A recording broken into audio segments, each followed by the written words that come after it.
আসসালামু আলাইকুম রহমতুল্লাহি ওয়া কেমন আছেন সবাই? আশা করি ভালো আছেন। আমিও ভালো আছি আলহামদুলিল্লাহ। আল্লাহর লাখ লাখ শুকরিয়া আদায় করি আল্লাহর দরবারে, মহান আল্লাহর দরবারে।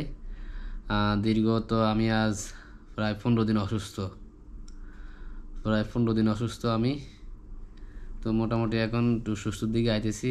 সবার দোয়া, সবার ভালোবাসা, সবাই দোয়া করবেন আমার জন্য যেন আমি তার অতি তাড়াতাড়ি সুস্থ হয়ে যাই। কারণ অসুস্থ হলে মানুষের অনেকটাই কষ্ট ভোগ করতে হয় এই প্রবাসে। কারণ এখানে তো আর কেউ নাই যে হেল্প করার জন্য, কিংবা কোনো কিছু খানা বানান্তি কিংবা কাপড় টাপড় এগুলার সব কিছু মেনটেনেন্স করে চলতেছি। আর দ্বিতীয়ত কথা হইলো, আগের থেকে মোটামুটি একটু সুস্থ আছি আল্লাহর রহমতে। যেন আল্লাহ অতি শীঘ্রই যেন সুস্থ করে দেয়। সবার কাছে দোয়া রইল, সবাই আমার জন্য দোয়া করবেন যেন আল্লাহ অতি শীঘ্রই আল্লাহ যেন সুস্থ করে দেয়।